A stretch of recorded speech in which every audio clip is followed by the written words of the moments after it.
Today is day 3 of our live training for group piano. Today we're talking about managing mid-semester additions of new students into a class that has already been working together for a few weeks or maybe months. My name is Dorla Aparicio, and I love coming up to you and talk to you about group piano, whether you are interested or not. Um, the conversation will probably go towards group piano. So, while I was at a music conference last week, we had an exhibit booth, and people from that are there for the conference or there at the exhibits with their own booths, we get to talking. And one young lady came up to my booth and was looking at the books and the music that we have. I was sitting in the corner working on my computer, so when I saw her, I said, "Do you teach group piano?" And she said, "I hate group piano." Well, I had to put my laptop down and stand up and go talk to her and find out what is going on. Why would you hate group piano? So she did actually have experience teaching group piano, and she said it was very chaotic. It was always chaotic, that students were at so many different levels. Um, the people or the studio that she was working for, they just told her to teach group piano and did not give her a plan or a framework. They didn't have a vision. And then there's also students who practice and students who don't. And just managing all of that made her say, "I hate group piano." Well, I told her, "Let me explain to you how I teach multi-level group piano in my studio." After the conversation, she was convinced that if she ever went back to teaching in groups, this would be the way to do it. So, yes, no matter what you're doing, if we talk about group piano, I'm pretty sure you're going to like my ideas. I'm very confident. All right, so the last 2 days we've been talking about having a vision. Um, that's what we talked about on day 1. Have a vision, and that will guide you to have a framework of what you want your group lessons to look like. Don't be that teacher that says, "Well, I have all these books and we'll just put everybody, all the 8-year-olds together." And that's not going to work for a while. It might work for the first week, and then you'll have all these challenges. So have a vision of what you want to happen in your group classes. On day 2, we talked about developing a cohesive and engaging um, group class by having a routine, using ensembles, and focusing on individual needs. Now, your group lessons should not be chaotic for you or for your students. It's really beautiful when there is control chaos, and that is when everyone is playing out loud as we work on putting an ensemble together. However, that should not be happening for most of the 60 minutes of your class. Today, I want to share with you 3 techniques for integrating new students into your existing group. We really don't want to disrupt the continuity of instruction in an established class. So it's great to have a few strategies that will accommodate everyone in the group. So think about um, you have a class that you started at the beginning of the semester. There's only 3 students, but you want to have 4. You're now on month number 2, like week number 8 of group lessons, and now you have a new inquiry, a new student that wants to join that class. Think about it. Do you want to say, "Yes, you can join this class and you'll be able to fill that class, you'll be able to increase your income"? Or do you want to have to say, Well, our new class begins in January, so you will have to wait, or it begins in the summer. Um, I don't want to lose that student. So I needed to come up with a way to integrate this new student into the established class. So here are the three techniques that I use to ensure that I am managing mid-semester additions of new students to an already established class. Before I give you those three techniques, let me tell you that I have a class. It was an established class when we started in September. There were 5 students in that class. By December, there were only 4 in that class. In January, there were 3 in that class. And those 3 were not, only one of them was from the original class that started in September. So I had to be changing, but not my plan or framework, just how I was going to add these students to the class. Now that class has 4 students. Yesterday we had that class, only 2 showed up. The one that has been consistent since September, and then one other one. The other 2, I don't they didn't tell me why they weren't coming. They just did not show up. So what do you do with not only adding new students, but with students who are not consistent in coming? Now, I also need to add that my studio is for hobby, hobbyist is what I want to say. So I am okay with them not being consistent in coming as long as the parents understand that their progress is going to be different from those students that come every week. But that is the vision for my studio. It's to provide lessons to students who want to play the piano as a hobby. This is not a performance school that I have. If it were a performance school, it'd be totally different.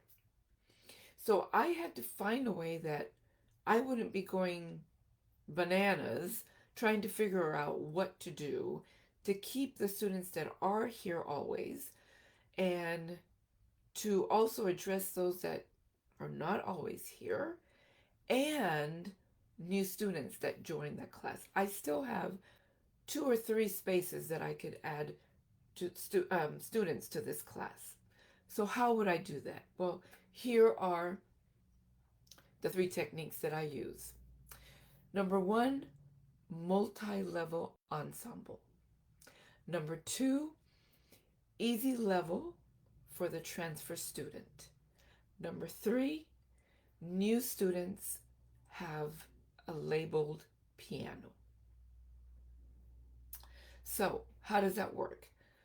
Multi-level ensembles give you 5 different levels of the same song. So everyone in my class is working on the same song, but at their level. Because remember, part of my vision is for us to make music together. I don't want to spend our class in many private lessons where everyone is doing something different.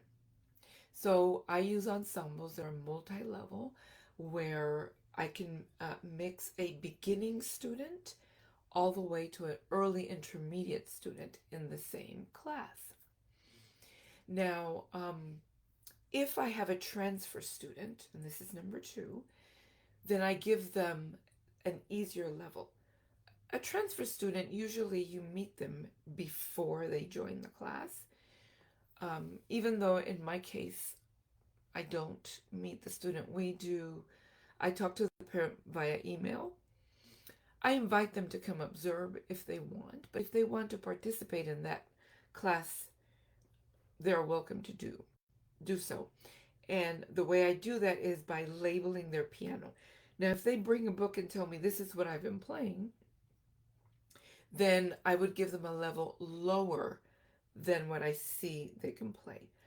If I have no idea, it's okay with me. Come to the piano. I will give you music to play. and I'll start at the easiest level. If that's too easy, if I see that they're progressing really well with the ensemble, then I give them the next level.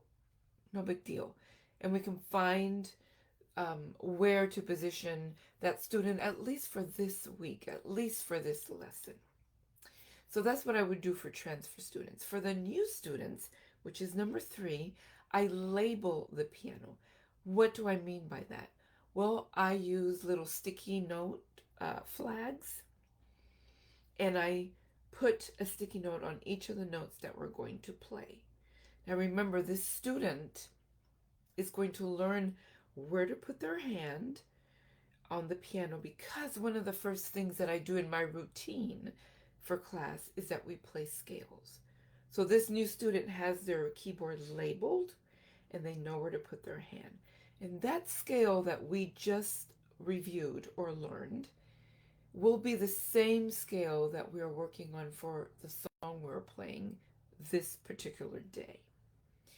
So they would have experimented already playing, if they're a new student, playing that 5-finger scale. So I label the piano with those sticky notes. Usually it's only going to be 5 notes. And then, or you can use the silicone labels. They come like on a string, and they have little rectangles with the letter names of the notes, and you can just put that on the piano. And they're easy to put on and take off.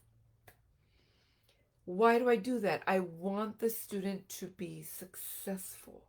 I want the student to be able to make music with everyone else, and I do not want to disturb the continuity that the class already has built in.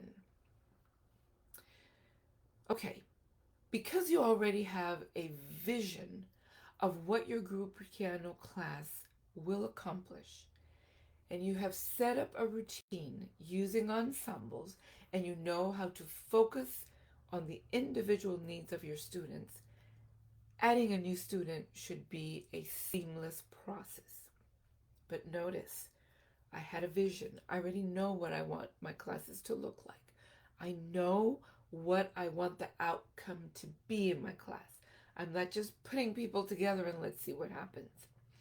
I also have a routine. I use multi-level ensembles, and I focus on the individual needs of each student. So when it comes to adding a new student to class, the continuity that I already had going continues, and I am focusing on what this individual new student needs. But also, by having that continuity, I am serving the students that have been in class for a while already. Now, what if you have never used a multi-level ensemble for your group? Or maybe you're just learning ideas of what to do in a multi-level group, and you're like, where do we get this music? Well, you don't have to buy anything. I have a free one for you. And it's, the link should be below this video. It's a song called Sky. It has 5 different levels, and you'll be able to see what I'm talking about, how it goes from beginner to early intermediate level. Tomorrow, I will share my suggestions on how to incorporate solo repertoire, theory and technique, and avoid having to fall into mini lessons during your group class. Very important that if your goal is to make music together, you don't want to fall into doing mini private lessons.